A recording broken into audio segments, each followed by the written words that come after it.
안녕하십니까. 진천 럭키부동산TV 김 소장입니다.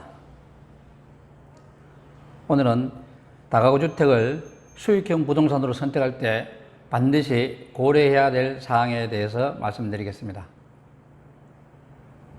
다가구 주택이 수익형 부동산으로 괜찮다는 사실은 많은 분들이 공감하실 것입니다. 요건을 갖추면 1가구 1주택의 세제 혜택을 받을 수 있고 매매 즉시 바로 수익이 발생한다는 장점을 가지고 있다고 말씀드렸습니다.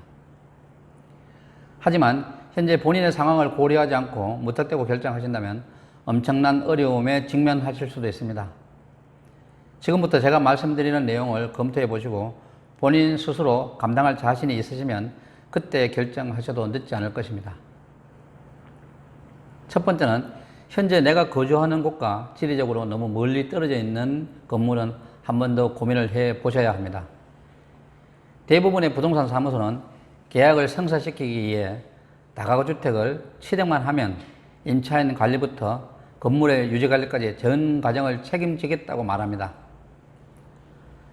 아무 걱정 없이 임대인은 임대 수익만 챙기면 된다고 말하기가 일쑤입니다. 이 말을 액면 그대로 받아들이시면 안 됩니다. 처음 얼마간은 약속한 대로 이루어질 수도 있습니다. 하지만 부동산 사무소마다 관리하는 건물이 한둘이 아니기 때문에 임차인 수요가 풍부할 때는 모르겠지만 경기 상황이 나빠 여의치 않을 때는 그 특정 건물에만 신경을 써주기가 쉽지 않게 될 수도 있습니다. 게다가 주택관리를 담당하는 업체는 시도 때도 없이 무엇을 수리해야 된다, 무엇을 바꿔야 된다고 비용을 청구할지도 모릅니다. 아무리 부동산 사무소가 임대 관리를 해주고 주택관리업체가 건물 관리를 해준다고 해도 사람이 하는 일이다 보니까 주인이 관심을 가지지 않는 건물은 덜 신경 쓰고 소홀해지는 것이 사실입니다. 내 건물을 최상으로 유지하는 가장 좋은 방법은 주인이 관심을 끊임없이 기울이는 것 뿐입니다. 최악의 경우는 내 건물을 중개해준 그 중개사무소가 다른 곳으로 이전해 버린다면 부동산 사무소만 믿고 맡겼던 건물주는 낙동강 오리알 신세가 될 수도 있습니다.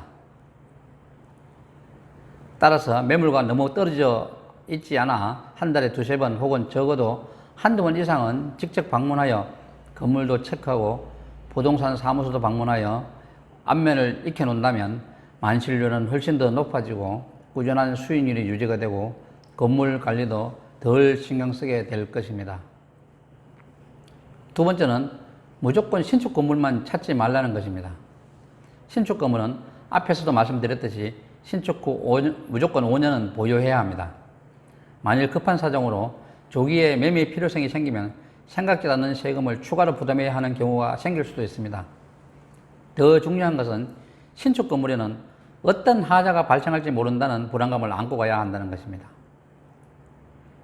신축 후 바로 매매하는 건물은 처음부터 매매가 목적이기 때문에 그만큼 하자 위험이 높을 수도 있습니다. 차라리 2년 이상이 지나 필요한 구조적 하자 보수가 끝난 안정화된 건물이 오히려 이런 부분에서는 더 자유로울 수 있습니다. 세 번째는 초기 투자 비용이 너무 낮은 집은 신중하게 판단해야 한다는 것입니다.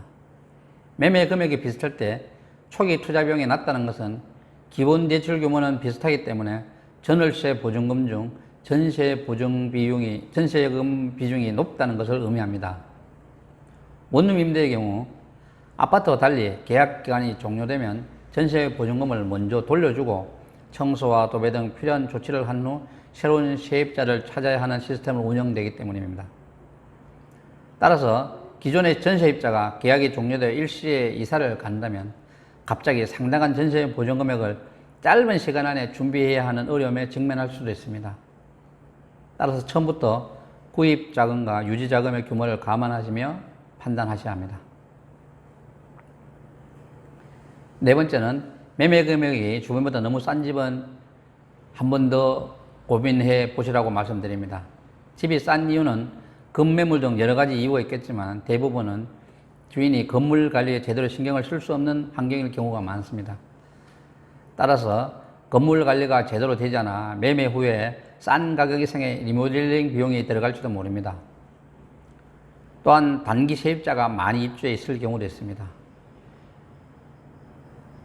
부동산 사무소에서 세를 록킥거리는 외국인이나 현장 일용직 직원들을 주인이 신경을 덜 쓰는 건물에 우선 배정했을 확률이 높습니다. 거친 현장 근무자들이다 보니까 지저분하게 사용하기가 일쑤고, 특히 외국인들은 위생관념이 희박해 잘 안 씻는 경향이 있으며 심지어 벌레에 너무 무딘 편이기도 합니다.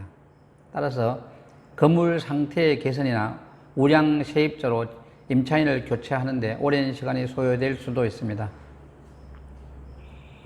세상의 모든 일이 정답은 없습니다. 하지만 좀 더 신중하게 생각하고 접근한다면 누구나 할 수 있는 실수로 줄여나갈 수 있을 것이라고 확신합니다.